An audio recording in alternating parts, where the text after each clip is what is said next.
Merry Christmas from England. I've got my wee slow gin, and I've hopefully got a new format that's a little bit more together.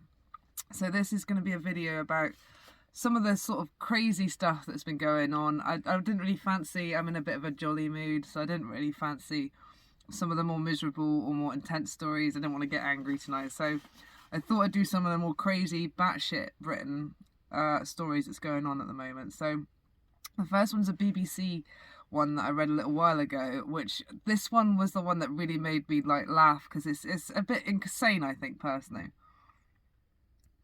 I was fined for a poo my dog didn't do. A woman has said she was fined for a poo her dog didn't do after being issued a £100 penalty for walking her Welsh Springer Spaniel without a waste bag. Paula said she was stopped by a council officer in Northampton town centre because she had forgotten to bring a dog poo bag. She was one of hundreds of people who shared her story through Your Voice, Your BBC News, with their experiences in response to coverage of a woman in West London being fined 150 quid for pouring a pot of coffee down a road gully. Another story that I've got printed out here to read out today. Paula and others who contacted BBC News called on councils to issue warnings before fines on lesser-known rules. She'd already been out for her business that day, and it was a very short walk through the town centre. I knew she wasn't going to do anything, Paula said. Unusually, I didn't have any in my pocket, so I was unable to say that I had a poo bag with me. So what happened? I was fined £100 on the spot for a poo she didn't do. Now, I suspect this is something that's started since COVID. I saw lots of people get very, very happy and very, very powerful with the new COVID rules. I remember seeing a security guard screaming at a guy for coming into a shop without a lanyard on or a sort of a badge to say that he was exempt from wearing a mask. And the guy said, I'm exempt, which you legally didn't have to show anything to say. You just had to say, I'm exempt. And this security guard, it was in Oxford, just started berating him and shouting at him and saying, where's your badge? You need to have a badge on. And it's like, what is this? Like, Jewish Germany? He's got, and the badge is, funnily enough, a yellow sunflower, or a lanyard with a yellow sunflower on it, which is just insane, really, that the power that people got during that period. I think a lot of people have become farty little arseholes with the power, and they seem to have the ability to do it. So anyway, and I'm not being funny, if your dog has bowel movements, I know with my dog generally she takes 2 shits a day. She's an awkward ass one, but I've had a dog that was regular as clockwork, so I understand this lady's thoughts. Paula, who preferred not to share her surname, knew that it was a legal requirement to clean up after dogs' nests, but did not know the rule about carrying bags. I honestly thought I'd be given words of advice, told what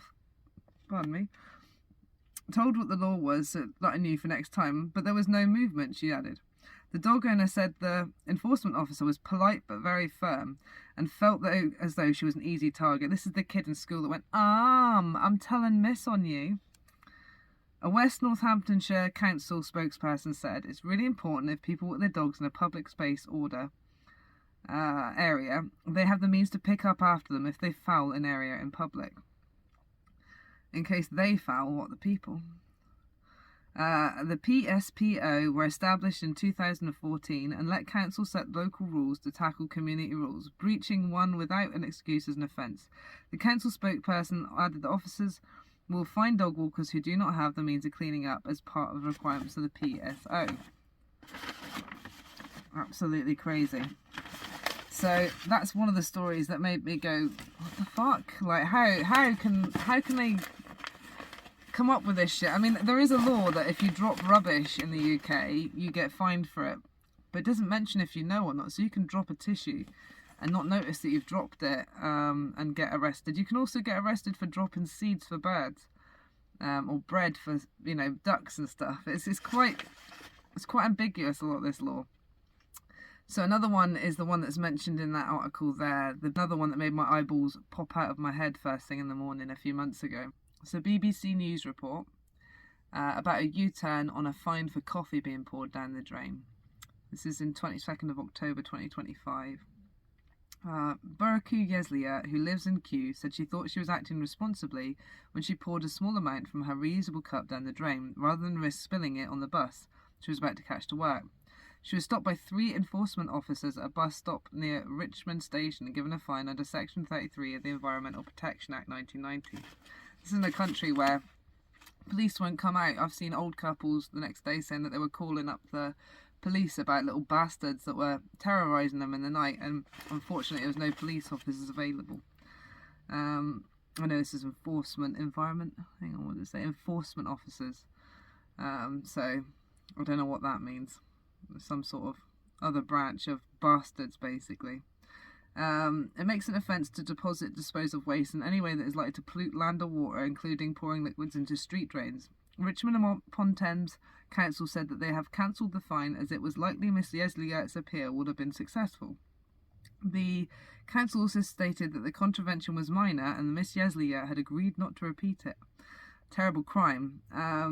Before the council cancelled the fine, Miss Yesleyert told BBC News she had noticed her bus approaching and poured away this just a tiny bit. As soon as I turned around, I noticed 3 whole men, to enforce such terrible crimes in England, chasing me, and they stopped me immediately. Miss Yesleyert said she thought they were going to speak to her about the issue with the bus, and had no idea pouring liquid into a road gully was illegal. She said the encounter was quite intimidating, that she left feeling shaky when she went to work. It was quite a shock. Miss Yesleyert added that she had asked the enforcement officers if there were any signs or information warning people of the law, but received no response. A Richmond council spokesperson said that the body-worn footage in the incident had been reviewed and the council was satisfied the enforcement officers acted appropriately. What a load of shite. I'm sorry if this is a bit staggered, by the way. This is my 3rd take of it, and I thought, I think I'm just going to have to accept that. It's going to take me a little while to get better at this. I bet it was fucking shock, eh? Jesus Christ, I've never heard of it. I mean, I did it the other day. I didn't even think about it as a cup of tea. I went and popped past and I thought of that woman as I did it. I thought, shit, I could get arrested for not arrested, but I could get a fine for this. Miss Yesleyert added that she asked the enforcement officers if there were any signs or information warning people of the law, but received no response. A Richmond Council spokesperson said that... Oh, I've already done that bit. We'll edit that out. The council said it was committed to protecting Richmond's waterways. Miss Yesleyert asked the officers what she was supposed to have done with her remaining coffee, and she was told to pour it in a nearby bin. Now, I'm telling you this as someone who's had to clean and empty those fucking bins. Fuck you, all the way to the moon. Because I tell you what, there's nothing more fucking miserable. I mean, it's hard enough to be on the bottom edge of society where you've got to empty the bins. Now, I was working near a Costa Coffee, and the bastards were pouring it into the bins. And that stuff pisses out the bottom. There's no more secure bin bag in the shops that you go to than the ones in your own home. Now, you wouldn't pour fucking coffee into your own bin, so let alone, that makes me angry, that one, my God. What a bunch of bastards. Absolutely ridiculous, because it will come out anyway, onto the floor, piss all over the poor bastard that's got to empty the bins, and then it'll piss all over the street in the end anyway, so absolutely ridiculous. A bunch of fucking muppets, and, I'll move on. Protecting Richmond's waterways. What about protecting your fucking sanity, man? She said she had been trying to act responsibly and avoid littering. It feels quite unfair. I think the fine is extreme. It is not proportionate, she said. How much was that fine? 150 quid. Oh. It's not proportionate, she added. You're fucking right. On Wednesday, an email sent from the council at 1500 BST to Miss Yesleyert, seen by the BBC, said, I can advise on the review that the fixed penalty notice has been cancelled. Please accept my apologies for any upset or inconvenience this has caused you, it read. Following the cancellation of the FPN, Miss Yesleyert told the News, I'm quite happy the council recognised the sensitivity of the situation and that they've reconsidered. She said that since the BBC News first published the story on Wednesday, the reaction has been huge and that she was glad that the issue had been highlighted. I've not met anyone who knows it's a criminal offence, Miss Yesleyert added. Of course not. It's ridiculous, because if you throw it in a bin, it's going to piss out the bin anyway, and it's going to go, where do you think, in the fucking gully? A bunch of yogurts. Miss Yesleyert has called for the law to be made more clear with signs near bins and bus stops. Yeah, fair.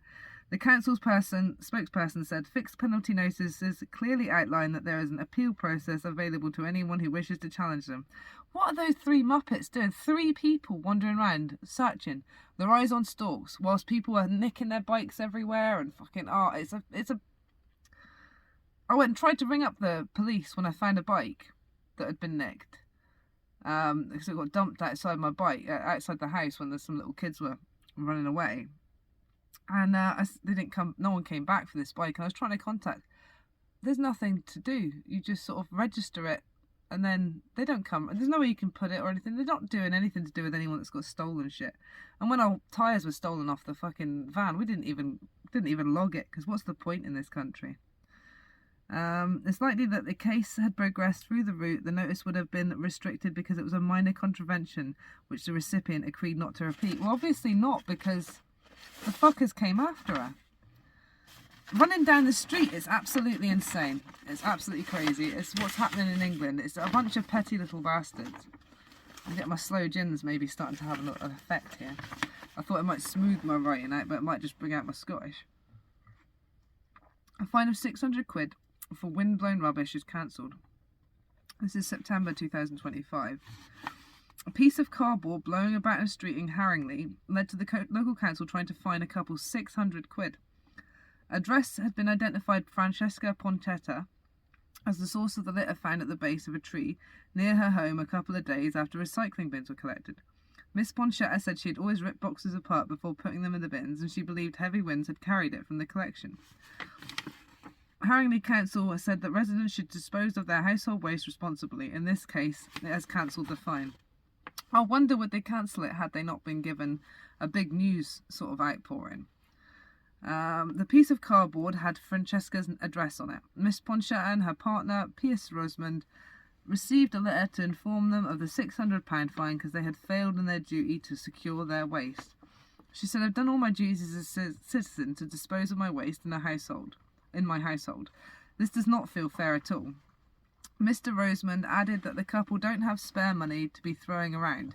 Who the fuck has right now? And said living in London with its high rent and amount was not something we can just pay in a month and think, oh, that's fine. I imagine the people that have issued it don't have that issue. And who the fuck's making laws that are like... it's coming up as... Was it fly tipping? I think it says a bit later on, but... there are occasions when notices... a Haringey Council spokesperson said there are occasions when notices are issued incorrectly and residents can challenge the decision, as was the case here. After considering the information provided, we'll be cancelling the fixed penalty notice. But what if it was a little old lady who didn't have the ability to contact and, the confidence to do it? A lot of people would just pay this bullshit. Obviously, if they can afford it, but... Victoria says enforcement officers should be directly employed by the council for added accountability. In West London, Victoria said she was accused of fly tipping after an unopened envelope with her name was found in an alley near her home. It was said it was the equivalent of being interviewed under caution by the police, she said. "I was shaking. I thought I was going to vomit, burst into tears." Victoria responded to the council letter saying she had never seen the envelope, and at the time of the area's regular postal officer was away and some post was being misdelivered. "I did it over the weekend because I was so stressed about it," she said. Then, through the post, probably about 8 days later, I got a fixed penalty notice of £400. Victoria said she paid £400 to avoid the sum rising to £600, but later had the fine cancelled and refunded after contacting her local councillor. "If any human had really considered it, I don't think one letter would constitute a fly tipping and a £400 fine." She said she was really upset by the process and was concerned that others without money would face serious hardship. An Ealing Council spokesperson said that they had followed the usual process of locating the parcel in a fly tip which contained the resident's address and invited them to provide an explanation, issuing a fine. They added that the fine was incorrectly issued and apologised to Miss Wells. Another story here that's attached to the same thing, same news article. Cleo Papa said he was gobsmacked when he was issued with a fine over a strawberry stalk. In Birmingham, Cleo Papa said he was fined £100 after dropping a strawberry stalk from a roadside drain. during the city's bin strike. The 58-year-old who lives in London was on a work trip, told BBC News his colleague offered him the strawberry. I gratefully took one, popped it in my mouth, pulled out the stalk, looked around for a litter bin. There wasn't one, there was a drain. I popped it in the drain. Then I hear, I got that all on camera. I looked up and it was an enforcement officer from the council. Mr. Papa said he was gobsmacked. It constituted some sort of infraction. He said that he thought that since it was an organic material, it would be fine to go down the drain with the likes of these. If I'd thought it constituted delivering, I would have just put it in my pocket, he said. He said the incident took place amid piles of uncollected rubbish during the Birmingham bin strike. A strike by waste disposal workers was ponging all over the city because the rubbish had been piling up uncollected for weeks. In context, to throw a strawberry stalk down the drain doesn't really count as an infraction. After appealing unsuccessfully, he was paid the £100 fine but felt the enforcement was excessive. A Birmingham City Council spokesperson said, "We cannot find any record of Papas receiving an FPN for disposing of a strawberry stalk." But you know what? I believe him, because, I mean, if you can be fined for pouring some coffee down a drain, or like an envelope, just an envelope, that constitutes as fly tipping. Oh, it's hard to accept. It's an attempt at doing something different. I'm not sure if it was more staggered or not. And I don't know. But some of the more Muppety stories that made me sort of chuckle and made me dismay a little bit. Because I think there are people that really love taking the opportunity to push other people down, and I think that COVID really unlocked some of the nastiest people in our society, just like that little security guard. I don't know what these enforcement officers are all about, but they sound like a bunch of bollocks to me. I'll look on for other mad stories. There was lots of mad stories coming through. The dog poo one really did astound me, because fucking hell, I mean, the British people will fart soon and it'll be an infraction for the air. So watch out what you do, people. Watch where you put anything. Watch what you do. Watch where you pour your coffee. And have a good Christmas from me. Thank you for watching. I'll speak to you soon.